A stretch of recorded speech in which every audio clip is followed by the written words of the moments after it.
Assalamualaikum warahmatullahi wabarakatuh. Di video kali ini kami akan menjelaskan tentang multimedia pembelajaran yang terdiri dari 4 pokok pembahasan, yaitu makna, komponen, manfaat, dan juga pembagiannya. Yang beranggotakan saya sendiri, Livia Murdiati. Saya Tika Nahda. saya Risdayani. Saya Dwi Suci Rahayu. Selamat menyaksikan. Berbicara mengenai multimedia pembelajaran, terdapat dua makna yang berbeda antara sebelum dan sesudah tahun 1980. Sebelum tahun 1980, multimedia pembelajaran dimaknai sebagai kumpulan dari berbagai peralatan media berbeda yang digunakan untuk menyajikan materi pelajaran. Misalnya, tulisan, grafik, atau gambar dalam kertas karton yang ditempelkan di dinding. Nah, setelah tahun 1980, multimedia pembelajaran mengalami perubahan makna menjadi penyampaian informasi secara interaktif dan terintegrasi yang mencakup teks, gambar, suara, video, atau animasi. Nah, dalam membuat multimedia, kita bisa menggunakan beberapa komponen multimedia. Yang pertama itu berupa audio. Audio ini merupakan semua hal yang bisa didengar, seperti musik, voice record, ataupun efek-efek suara lainnya. Biasanya media audio ini digunakan dalam pembelajaran yang berhubungan dengan aspek keterampilan mendengarkan, seperti pembelajaran bahasa asing. Yang selanjutnya itu ada grafis, foto, ataupun gambar. Media ini merupakan media visual yang hanya bisa dilihat, tetapi tidak bisa didengarkan atau tidak memiliki unsur audio ataupun suara. Komponen yang ketiga yaitu animasi. Animasi ini merupakan beberapa gambar yang disusun secara berurutan sehingga akan menghasilkan sebuah gerakan, tetapi tidak dapat menghasilkan suara. Komponen multimedia yang keempat itu adalah teks. Teks ini merupakan komponen multimedia yang paling sederhana karena dia memiliki ruang penyimpanan yang lebih sedikit dibandingkan komponen multimedia yang lainnya. Teks ini memiliki berbagai jenis bentuk, ukuran, dan warna. Nah, komponen multimedia yang kelima itu adalah video. Video ini merupakan gambar yang saling berurutan sehingga menimbulkan efek yang bergerak dan dapat dilihat dan juga didengarkan sehingga akan membuat pembelajaran menjadi lebih menarik. Selanjutnya adalah manfaat multimedia. Manfaat multimedia itu ada 5. Yang pertama adalah menyajikan benda atau peristiwa yang kompleks, rumit, yang berlangsung cepat atau lambat, seperti pertumbuhan tubuh manusia, bekerjanya suatu mesin, tata surya, pertumbuhan tumbuhan, dan lain sebagainya. Yang kedua yaitu dapat mengakomodasi cara belajar yang berbeda-beda sesuai dengan kemampuan dan kesiapan, serta dapat menyesuaikan kemampuan diri. Yang ketiga yaitu dapat memperbesar benda yang kecil yang tidak dapat ditangkap oleh mata, atau memperkecil benda besar yang tidak mungkin dihadirkan di sekolah. Yang keempat adalah terdapat privasi di mana siswa tidak perlu malu melakukan kesalahan, belajar di saat kebutuhan muncul, dan belajar tanpa terikat waktu. Yang kelima adalah menyajikan benda atau peristiwa yang jauh atau berbahaya. Pembagian multimedia berdasarkan penyajiannya terbagi dua, yaitu pembagian multimedia linear dan pembagian multimedia interaktif. Pembagian multimedia yang pertama yaitu multimedia linear ini multimedia yang tidak dilengkapi dengan alat pengontrol apapun yang dapat dioperasikan oleh pengguna. Contohnya misalkan seperti film atau TV. Yang kedua yaitu multimedia interaktif. Apa itu multimedia interaktif? Multimedia interaktif ini yaitu multimedia yang dilengkapi dengan pengontrol oleh seorang pengguna yang dapat dioperasikan oleh pengguna sehingga pengguna dapat memilih apa yang dikehendakinya, misalkan e-learning atau aplikasi sejenis games ataupun yang lainnya. Selanjutnya adalah multimedia interaktif. Multimedia interaktif itu terbagi menjadi dua, yaitu multimedia interaktif hierarki dan multimedia interaktif non-linear. Yang pertama, multimedia interaktif hierarki memungkinkan pemakai untuk bebas bergerak untuk melihat isi materi dengan cara berinteraksi. Pemakai dapat bergerak bebas ke materi manapun. Yang kedua adalah multimedia interaktif non-linear, di mana pemakai memiliki pilihan, tetapi topik-topik dapat dibagi menjadi subtopik yang lebih spesifik lagi. Nah, selanjutnya yaitu Karakteristik multimedia interaktif yang pertama yaitu bersifat mandiri.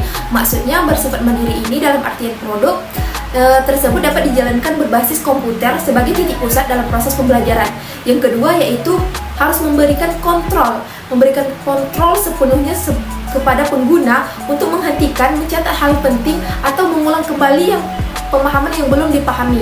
Nah, yang ketiga yaitu dari segi konten. Maksudnya di sini yaitu bisa didesain untuk mengatasi ruang jarak ataupun jarak dan statis modelnya dalam media konvensional.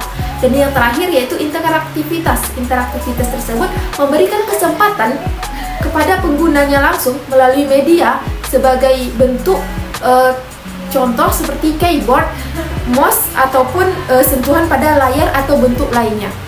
Nah, ada beberapa strategi dalam penyajian multimedia interaktif.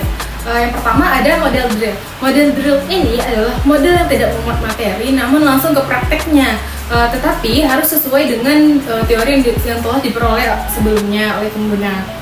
Yang kedua ada model tutorial.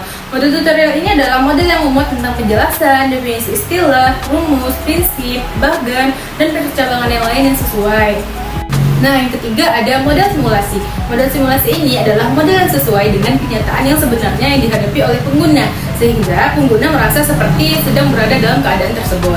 Yang keempat ada model games. Model games ini adalah model yang berisi tentang tata cara ataupun prosedur dalam menjalankan suatu proyek multimedia interaktif.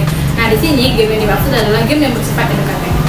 Baiklah, selanjutnya kita akan membahas mengenai level interaktivitas. Nah, level interaktivitas dalam suatu multimedia pembelajaran interaktif menunjukkan seberapa aktif pengguna dalam berinteraksi dengan program. Adapun tingkatan interaktivitasnya dapat diidentifikasi sebagai berikut. Yang pertama yaitu navigasi audio atau video. Navigasi audio atau video adalah tombol yang berfungsi sebagai kontrol jalannya audio atau video. Nah, pengguna dapat berinteraksi melalui tombol tersebut untuk menghentikan ataupun memulai audio atau video yang ada dalam multimedia pembelajaran interaktif. Nah, untuk level interaktivitasnya, navigasi audio atau video ini termasuk dalam kategori rendah. Nah, level selanjutnya yaitu navigasi halaman. Navigasi halaman adalah seperangkat tombol yang berfungsi sebagai mengeksplor setiap halaman multimedia pembelajaran interaktif, yaitu maju satu halaman berikutnya, mundur satu halaman sebelumnya, atau menuju halaman lainnya yang diinginkan oleh pengguna. Nah, pengguna dapat berinteraksi melalui tombol ini untuk membuka setiap halaman yang ada pada multimedia pembelajaran interaktif, sebagaimana dia membuka halaman pada buku cetak. Level interaksi dari navigasi halaman ini termasuk dalam kategori yang lebih tinggi daripada navigasi audio atau video. Selanjutnya yaitu kontrol menu atau link. Kontrol menu atau link adalah objek yang berupa tulisan, gambar, atau icon yang diberi properti hyperlink. Sehingga jika objek yang diberi hyperlink diklik, maka multimedia pembelajaran interaktif akan menampilkan halaman atau objek yang diinginkan oleh pengguna. Nah, untuk level interaktivitasnya, kontrol menu atau link ini setara dengan navigasi halaman, akan tetapi kontrol menu atau link ini lebih fleksibel dan variasi objeknya lebih banyak dibanding dengan navigasi halaman. Selanjutnya yaitu kontrol animasi. Kontrol animasi adalah seperangkat tombol sebagai pengatur jalannya animasi. Fungsi dari tombol ini bisa dibuat sesuai dengan kebutuhan jenis animasi yang akan diatur. Kontrol animasi ini bisa lebih kompleks dari sekedar tombol play dan stop seperti pada navigasi video. Selanjutnya yaitu hypermap. Dalam media pembelajaran interaktif, istilah hypermap menuju pada sekumpulan hyperlink berupa area yang membentuk area yang lebih besar. Sehingga jika hyperlink tersebut dilintasi atau diklik oleh kursor mouse, akan menampilkan pop-up deskripsi dari area tertentu. Contoh hypermap ini yaitu pada peta Indonesia, di mana jika mouse diarahkan ke provinsi tertentu, akan tampil pop-up deskripsi tentang provinsi yang telah dipilih oleh pengguna. Nah, penerapan hypermap ini sangat banyak dalam multimedia pembelajaran interaktif karena sangat efisien dalam menyajikan informasi. Level interaktivitas selanjutnya yaitu respon feedback.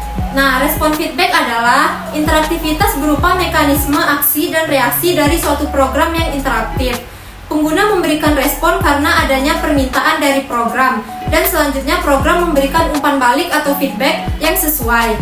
Feedback dari program ini bila perlu bisa dilanjutkan dengan respon dan feedback tahap berikutnya. Respon feedback biasanya diterapkan dalam pembuatan kuis. Drag and drop. Drag and drop adalah aktivitas memindahkan suatu objek dari satu tempat ke tempat yang lainnya.